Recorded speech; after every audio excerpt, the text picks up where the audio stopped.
নমস্কাৰ সকলোকে অনন্ত spark YouTube চেনেললৈ স্বাগতম জনাইছোঁ। ইতিমধ্যে যোৱাকালি অৰ্থাৎ 16 অক্টোবৰ 2025 তাৰিখে অসমৰ ৰাজ্যিক কেবিনেটে ৰাজ্যিক কৰ্মচাৰীসকলৰ জুলাই 2025 দিয়ে পুনৰ 3% দিয়ে বৃদ্ধিত অনুমোদন জনায়। কেন্দ্ৰৰ সমাহাৰত আমাৰ ৰাজ্য চৰকাৰেও 3% দিয়ে বৃদ্ধি কৰে। এয়া নিশ্চয় কৰ্মচাৰীসকলৰ বাবে এক সুখবৰ। ৰাজ্যিক কৰ্মচাৰীসকলে জুলাই 2025 ডিএৰ এৰিয়াৰ কেনেধৰণে লাভ কৰিব আৰু কোন মাহৰ পৰা ৰেগুলাৰলি পাব সেই বিষয়ে আজিৰ এই ভিডিঅ'টোৰ জৰিয়তে জনাবলৈ চেষ্টা কৰা হৈছে। সেয়ে ভিডিঅ'টো মন দি চাব আৰু ভাল পালে লাইক শ্বেয়াৰ কৰি দিব। তেনেহ'লে বলক ভিডিঅ'টোৰ মূল বিষয়লৈ আগবাঢ়ো।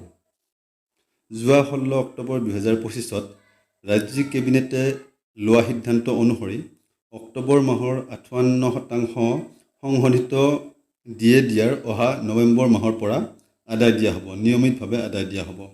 আৰু জুলাই, আগষ্ট আৰু ছেপ্টেম্বৰ এই 3 মাহৰ বকেয়া সমান কিস্তিত পৰিশোধ কৰা হ'ব।